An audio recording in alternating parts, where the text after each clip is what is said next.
పాత్రికేయ మిత్రులకంతా కూడా నమస్కారం. నిన్న గౌరవ శాసనసభ్యులు వారు మాట్లాడిన మాటలు ఎంత ఫ్రస్ట్రేషన్ ఉందో అర్థమైపోయింది. అంటే ఆయన మాట్లాడే తీరు, ఆ భాష, అతని సంస్కృతికి అద్దం పట్టే విధంగా మాట్లాడినాడు. వయసుకు తగ్గిగా కన్నా కానీ ఆయనకు ఆ రకమైనటువంటి సంస్కృతితో ఒక శాసనసభ్యుడు మాట్లాడుతున్నాడంటే దట్ ఇండికేట్స్, అంటే ప్రజలు అది అర్థం చేసుకుంటారు. ఇప్పుడు సమస్యల్లో రోడ్లకు సంబంధించింది ఎక్స్టర్నల్ ఎయిడెడ్ ప్రాజెక్ట్ కింద ఈ నియోజకవర్గానికి దాదాపు 139 కోట్ల రూపాయలతో గత ప్రభుత్వంలో శాంక్షన్ చేసినటువంటి సందర్భం.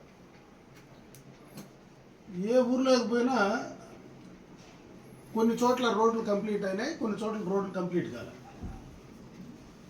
నిన్న జౌన్పల్లి గ్రామానికి పోయినా ఆ చింతలకుంటకు కావచ్చు, అదేవిధంగా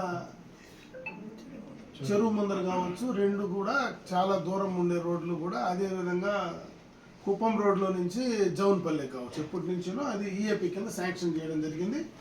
ఈఏపీ కిందనే పనులు కూడా కంప్లీట్ చేయడం జరిగింది. చేసినటువంటి వాళ్ళు కూడా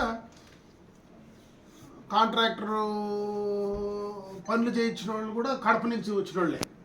మీరు కూడా వికోట్లో చూసింటారు. అందరూ కూడా భూషణ్ రెడ్డి అని, సుబ్బారెడ్డి అని, వీళ్ళందరూ కూడా రాయచోటు నుంచి, బద్వేల్ నుంచి వచ్చిన వాళ్ళే పనులు చేశారు. శాంక్షన్ కాపీ క్లియర్ కట్గా ఉంది. External aided project.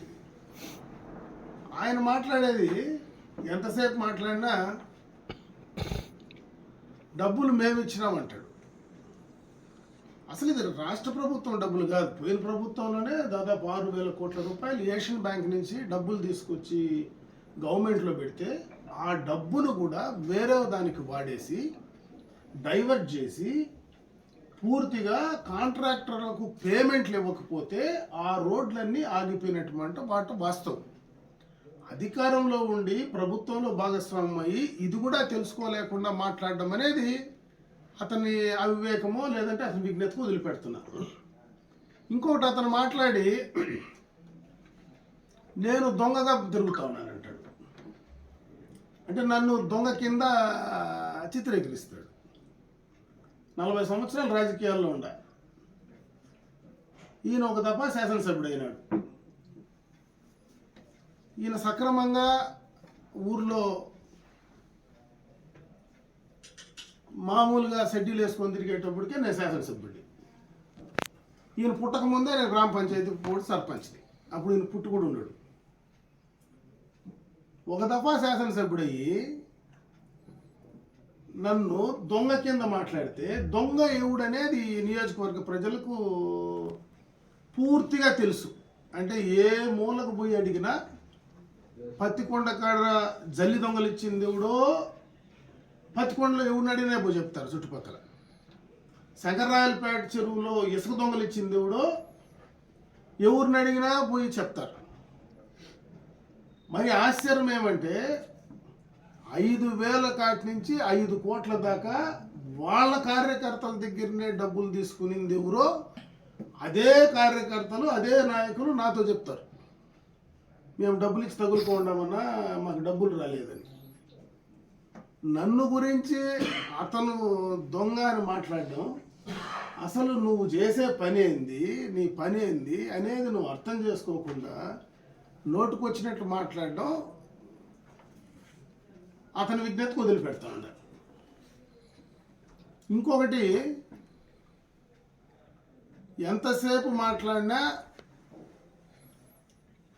ఈ రోడ్లకు సంబంధించి నేను చేస్తానంట. నేను అడుగుతా ఉండా, నా దగ్గర మొత్తం ఎవడైనా తెలిసినటువంటి వ్యక్తి మామూలుగా ఏదైనా శాంక్షన్ చేస్తే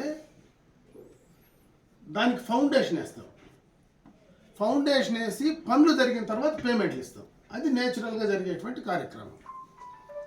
గత ప్రభుత్వంలోనే పనులు మొదలు పెడితే ఫౌండేషన్ వేస్తే దానికి పేమెంట్లు ఇంకో ప్రభుత్వం ఇస్తే అది నేను ఇచ్చినాను నేను తెచ్చినానని చెప్పుకోవడం అతను అవివేకం అనుకోవాలనా లేదా తెలియదు అనుకోవాలనా? మనం ఎక్కడైనా పూర్తిగా తెలియనోడు కన్నా చెప్పచ్చు, చదువుకున్నోడు కన్నా చెప్పచ్చు, పూర్తిగా చదువు లేని కన్నా చెప్పచ్చు. ఈ రెండింటికి మధ్యలో ఉండేవాడికి మనం ఏం చెప్తే అర్థమవుతుందో నాకైతే అర్థం కావడం లేదు. ఇంకొకటి, ఇన్ని మాటలు చెప్తాడు కదా, నా దగ్గర అన్నీ ఉన్నాయి.